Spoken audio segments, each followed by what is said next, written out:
சீரியல்களின் full எபிசோடுகளை Sun டிவியில் ஒளிபரப்பான உடனே எக்ஸ்க்ளூசிவாக சன் நெக்ஸ்டில் மட்டும் ஃப்ரீயா பாருங்கள்.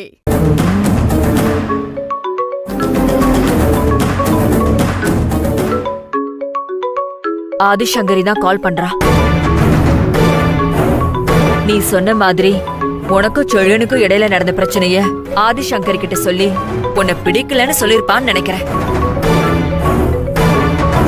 அத சொல்றதுக்கு தான் கால் பண்றா. அவங்க என்னதான் சொல்றாங்கன்னு கேளுங்க மம்மி.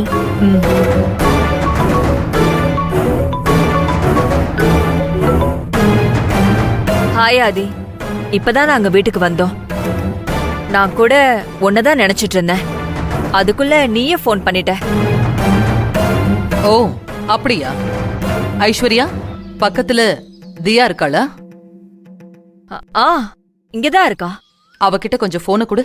கொடுக்கறேன், பேசு.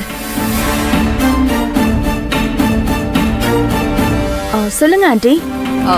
ஒண்ணுல தியா, செழியன் இப்பதான் உங்களோட ஃபர்ஸ்ட் மீட்டிங்க பத்தி பேசிட்டு இருந்தான்.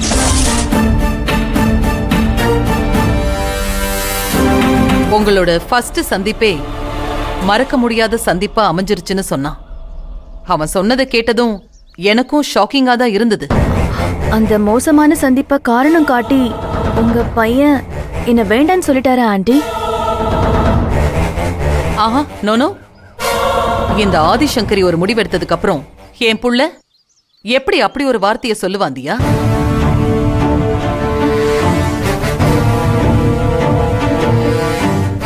நடந்த அந்த கசப்பான நிகழ்வை நீயும் மறக்கணும், அவனும் மறக்கணும்.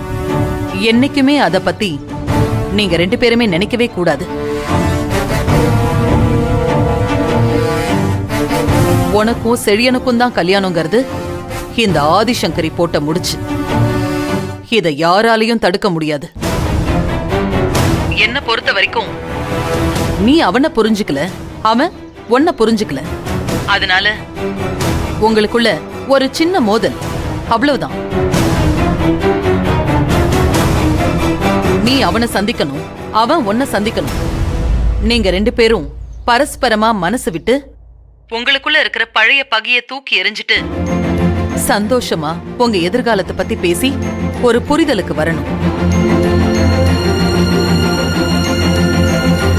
யாரோ ஒரு வேலைக்கார பொண்ணுக்காக நீங்க ரெண்டு பேரும் மனக்கசப்போட இருக்கிறது சரியா இருக்காது.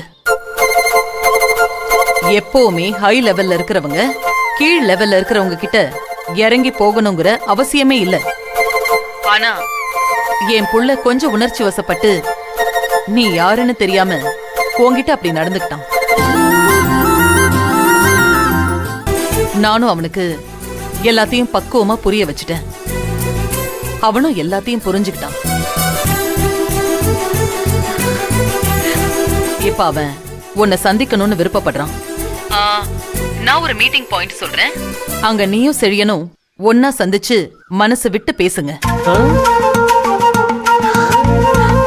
எப்படி உங்களோட ஃபியூச்சரை சந்தோஷமா அமைக்கணுங்கிறத பத்தி பேசுங்க.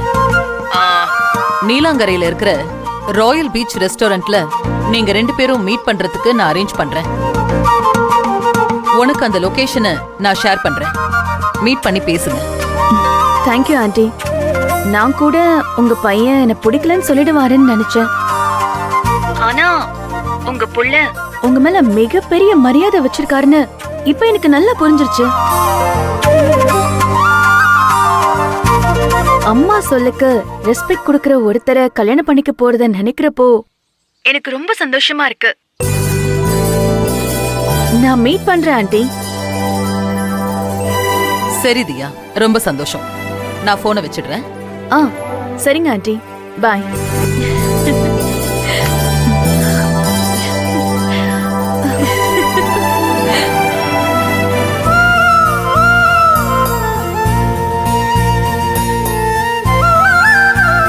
செழியன், தியா தான் உனக்கு வாழ்க்கை துணையா வரப்போறா.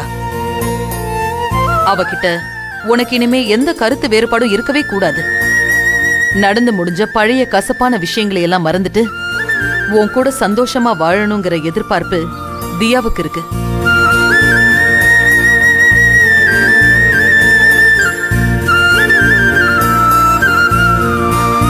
நீங்க 2 பேரும் சந்திச்சு ஒருத்தருக்கு ஒருத்தர் மனசு விட்டு பேசி ஒரு புரிதலுக்கு வந்துட்டீங்கன்னா உங்க வாழ்க்கை ரொம்ப நல்லா இருக்கும். என்ன பொறுத்த வரைக்கும் உன் வாழ்க்கைக்கு கடவுளா பார்த்து அனுப்புன மிகப்பெரிய பொக்கிஷம் தான் தியா. இங்க பாரு செழியன், நீ போய் அவளை மீட் பண்ணி பேசு. ஓகேம்மா, நான் போய் அவளை மீட் பண்றேன்.